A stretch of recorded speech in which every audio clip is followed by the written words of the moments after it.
Hi అండి, welcome back to Freddie Jenny's kitchen. నేను మీ ప్రియాంక.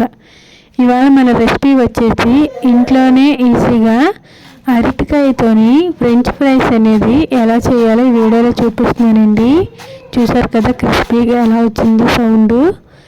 ఈజీగా మీకు ఎలా ఇంట్లో చేసుకోవాలో ఈ వీడియోలో చూపిస్తున్నాను. ఇక్కడ అరటికాయకి తొక్క తీసి ఇలాగా మనము బాగా వాష్ చేసుకున్నాక అరటికాయని మధ్యకి కోసుకోవాలి. ఇలా మధ్యకి కోసుకున్నాక అరటికాయని ఇలాగా నిలువుగా కోసుకోవాలి. ఇలాగా నేను తీసుకున్న అరటికాయకి ఈ విధంగా 4 times నేను కట్ చేశానండి. అరటికాయ సైజుని బట్టి మీరు కట్ చేసుకోవాల్సి ఉంటుంది. ఇలా కోసుకున్నాక దీన్ని ఇలాగా సన్నగా స్లైసెస్ లాగా మనము నిలువుగా కోసుకోవాలి. ఇలాగ మనము నిలువుగా అరటికాయలన్నీ కూడా కోసుకోవాలండి. నేనైతే ఇక్కడ 2 అరటికాయలు తీసుకుంటున్నాను. అరటికాయలతోని మీకు ఈ వీడియో చూపిస్తున్నానండి. ఇలాగా మనము అరటికాయలన్నీ కూడా ఇలా నిలువుగా కోసుకోవాలి. ఇవన్నీ కోసుకున్నాక వీడియోలో చూపిస్తున్నట్టు మీరు అరటికాయలు అనేవి కోసుకోవాల్సి ఉంటుంది. చూసారు కదా, ఇలా సన్నగా పొడవుగా కోసుకోవాలి. ఇవన్నీ కూడా ఒక గిన్నెలో వేసుకొని ఒకసారి చేతితో ప్రెస్ చేయండి. ఏమైనా అంటుకొని ఉంటే విడిపోతాయి. ఇందులోనికి ఇప్పుడు మనము కార్న్ఫ్లవర్ యాడ్ చేసుకోవాలి.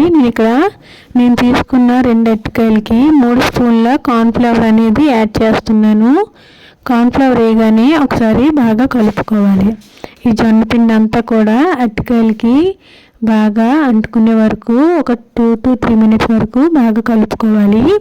ఇప్పుడు స్టవ్ ఆన్ చేసుకొని మనము డీప్ ఫ్రైకి సరిపోయినంత ఆయిల్ని మనము యాడ్ చేసుకోవాలి. హై ఫ్లేమ్లో పెట్టి ఆయిల్ని బాగా మరగబెట్టాలండి.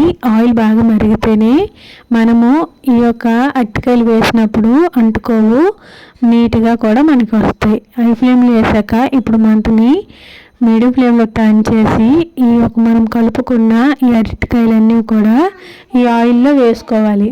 అన్నీ ఒకేసారి వేయకుండా కొంచెం కొంచెం వేసుకుంటే మనకి అంటుకోకుండా ఇలాగా ఈవెన్గా మనకి వస్తాయండి. ఇలాగా మనకి కొంచెం కలర్ చేంజ్ అవ్వగానే ఆయిల్లో నుండి సపరేట్ చేసేయాలి. వీడియోలో చూపిస్తున్నట్టు ఈ గోల్డెన్ కలర్ వచ్చే వరకు మనము వీటిని ఫ్రై చేస్తూ ఉండాలి. ఇప్పుడు ఆయిల్లో నుండి వీటన్నిటిని కూడా ఇలా టర్న్ చేసుకోవాలి. చూసారు కదండి వీడియోలోని, ఆ విధంగా వస్తే మనకు సరిపోతుంది. మిగతా కూడా ఇలాగా కొంచెం కొంచెంగా మనము అరటికాయలు అనేది వేసుకోవాలి. అరటికాయల్లో మనము జొన్నపిండి తప్ప మరి ఇంకేం కూడా యాడ్ చేయలేదు కాబట్టి ఇది వేసిన వెంటనే ఒక 10 seconds అవ్వగానే ఒకసారి మనము ఇలా గంటతోని కలుపుకుంటూ ఉండాలి. మాడిపోకుండా కలుపుకుంటూ ఉండండి. ఇవి 1 minute ఫ్రై అయిపోతాయండి. మనం మీడియం ఫ్లేమ్లో పెట్టుకొని ఈ ప్రాసెస్ అంతా కూడా చేసుకోవాలి. ఇలాగా ఆయిల్ హీట్ ఎక్కగానే వేయగానే కూడా మనకి ఎక్కువ సమయం పట్టదండి. 1 minute ఫ్రై అయిపోతాయి. వెంటనే ఆయిల్లో నుండి వీటిని కూడా సపరేట్ చేసేయచ్చు. ఇలా గోల్డెన్ కలర్ వచ్చే వరకు ఫ్రై చేసుకుంటే సరిపోతుందండి. ఇలాగా మనము కలుపుకునేవన్నీ కూడా ఈ విధంగా మనం ఫ్రై చేసుకుంటే చాలా క్రిస్పీగా ఉంటాయి. టేస్ట్ కూడా చాలా బాగుంటుంది. ఇలాగా అన్నీ కూడా వేసుకుంటూ కొంచెం కొంచెం చొప్పున వేసుకొని బాగా ఫ్రై చేసుకోవాలి. అన్నీ కూడా గోల్డెన్ కలర్ వచ్చాక సపరేట్ చేసుకోవాలి. ఇవి మనం వేసినప్పుడు మీడియం ఫ్లేమ్లోనే మొత్తం ప్రాసెస్ అంతా కూడా మీరు చేయండి.